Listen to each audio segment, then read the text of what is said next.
My name is MaryBeth Hornbeck, and I am the Family and Consumer Sciences agent in Rockdale County, right outside of Atlanta. And we are going to dive right into how you might start doing this.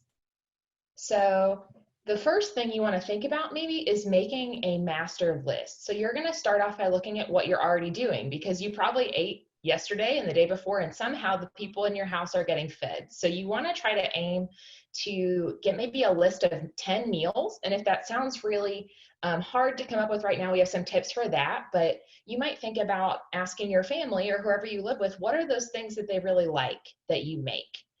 You can also think about what are those double duty meals. So maybe you make a chili or some meatballs every once in a while. And if you make enough of them, you can have them for dinner tonight, but then freeze them for later. So you don't have to do that every single time. Or maybe if sometimes it's just you at home versus your whole family, you have a home cooked meal rather than cereal that you're pulling out for yourself.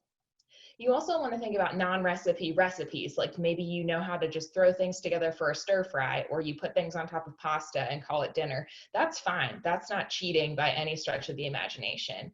And if you're having a hard time coming up with 10 things, or you just want to make your list a little bit longer so you have lots to pull from, you can think about keeping a dinner diary. So that's exactly what it sounds like. It can be pretty low tech that you're just making a note in your phone, or maybe you have a designated notebook where you just write down what you ate for dinner today, what you ate for dinner the next day, and suddenly you have this pretty long list that you can pull from. You can also, you don't have to do this alone. You can ask your friends and family to share their go-to meals, especially if they're in a similar life stage as you, or they're one click ahead. You're wondering what to serve when you have two toddlers, or you start to have all those elementary school things that you have to be at and things like that. Another thing is you can browse websites like foodtalk.org for some recipe inspiration. So that's one of our really great extension resources that has all sorts of videos and blog posts and recipes that are very budget friendly, but also really tasty and very nutritious too. But we do recommend that you don't try to do more than one recipe that's new per week, or you can get really overwhelmed with all the newness that you're trying to do. So what's great about having that master list is you can start really looking at the nutrition that you're putting on your plate. So you can compare what you're making to what we recommend with the USDA's My Plate. So one of the biggest ones that we see room for improvement in is getting half a plate of fruits and vegetables. And it doesn't always have to be as modular as this. Sometimes if you have spaghetti, you know that if you put sauce and onions and peppers on top of it, that would be at least a quarter of your plate, if not more. You can also think about, am I varying my proteins? There's so many different ways to get protein, whether they're plant-based or seafood or vegetarian, like eggs or chicken, beef, pork, all that type of thing. If you're eating chicken for dinner 6 days out of 7 in the week, you might want to think about shaking that up a little bit. Another thing is, can we add some whole grains? My Plate also recommends that we get 50% of our grains from whole grains. So if you're really only eating white bread, white pasta, white rice, you might see if you really notice by swapping out brown rice or swapping out whole wheat spaghetti, because a lot of times what you're tasting is the sauce more than the grain anyway. And another thing is you might want to consider a list of go-to fruits and vegetables that can be pretty low prep. And so a lot of times we feel this pressure to have these beautiful meals where the pairings make a lot of sense. Like you need to have some perfect Mexican inspired side to go with your tacos, and that's just not true. And so maybe you just get a steamer bag out of the freezer of a frozen vegetable, or maybe you put baby carrots on the table, or maybe you put applesauce that's unsweetened, or you just cut up a couple apples or put some clementines out. Sometimes if it's already cut and ready, you'd be surprised by how much of it gets eaten by your family, especially if you're still hungry and that's what's in front of you. So we can go to the next slide. Another thing is that meal planning is going to be pretty specific to your family, and it's going to be specific for what's going on. What we're doing right now for dinner, it looks a lot different than what we were doing in February when we still had a lot of different things that we were running to and from. And so when you're considering your week, you want to look at who's home. Are different people going to be out for out of town work stuff or family stuff? How much time do we have? Are we only going to be getting home with about 15 minutes to spare before we have to run to dance lessons or soccer practice or whatever that is?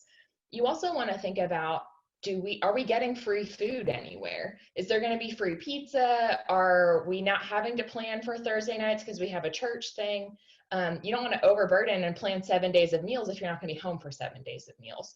And another thing is, does anyone have any special requests? Because a lot of times with that decision fatigue, the hardest thing to do is deciding what to make. And if someone in your family is excited about pancakes or something, that makes your job a little bit easier.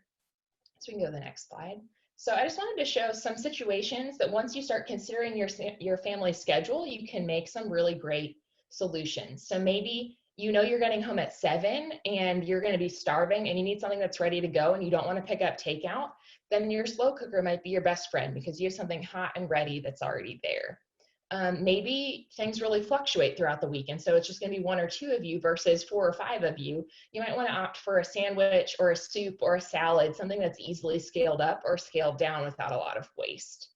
Another thing is, like we mentioned, it doesn't have to be perfect. It doesn't have to be gourmet. If you're hitting those My Plate markers of getting all those food groups, you're doing great. So even if you're having a snack dinner on the sidelines of soccer practice or football practice, and it's all in little containers or plastic baggies, as long as you kept it food safe in a cooler or something like that, you could just have some apples and pretzels and cheese and nuts and baby carrots, and that's a full balanced meal. Another thing is, maybe if you are driving through, you're running out to something, maybe there's going to be free pizza where you're going, you might want to think about bringing some fruits and vegetables from home, like blueberries now that they're about to be in season, or those baby carrots that I've mentioned and things like that. You are allowed to supplement to meet your nutrition goals, even if you're not cooking the whole meal from scratch. Next slide. And another one of my favorite tips is embracing the meal template. And so the most famous one is probably Taco Tuesday, but you can think about breakfast for dinner, pasta night, pizza night, sandwich night. That really helps narrow down the options, so you don't have everything in the world that you could possibly make for dinner. You're narrowing it down to how many things can I put on a tortilla, or how many ways can I cook eggs. And so it really helps narrow down the options, but slight tweaks can feel really fresh, from trying a new taco recipe or switching out the meat in your burger or trying a veggie burger. And it also kind of starts an exciting routine that you know your family's excited for, that you're eating pancakes or you're eating tacos, and it's really getting you to that execution point that Allie talked about, that you're executing and not deciding and having to do the decisions, the prep, the shopping, all in one fell swoop when you're already tired at the end of the day. So meal templates are really great. Another thing, we've talked about how this is all very personalized, and it's true for the system that you're going to use as well. And so we've all seen those really cute menu boards that are a chalkboard that you can display in your house or something like that. And that works for some people, but it doesn't work for everyone. So you can see there's really only room on those chalkboards for one word for what you're going to have for dinner. And so you might be just writing down spaghetti might be enough for you, but maybe you want to write down all the sides you're going to have and all the ingredients you need and things like that. And so that little chalkboard is not going to make the cut. Or maybe you want to plan dinners, but you also want to think about breakfast, lunch, snacks. You have to kind of give that full picture to feel confident, and that's fine. That's part of the system that works for you. Another thing is, you might like kind of the analog notebook form, or you might be one of those people who has a whole color-coded spreadsheet. It's not a one-size-fits-all. Whatever helps you get dinner on the table and really try to get closer and closer to those My Plate guidelines is winning. The last thing that you might think about is the kind of environment, how you're going to do this on a weekly or bi-weekly basis. Is this something where you want to make it me time and you're going to get a cup of coffee or your favorite drink and you're going to sit down and browse Food Talk or the sale ad for your local grocery store and just decide on your own what you're going to do?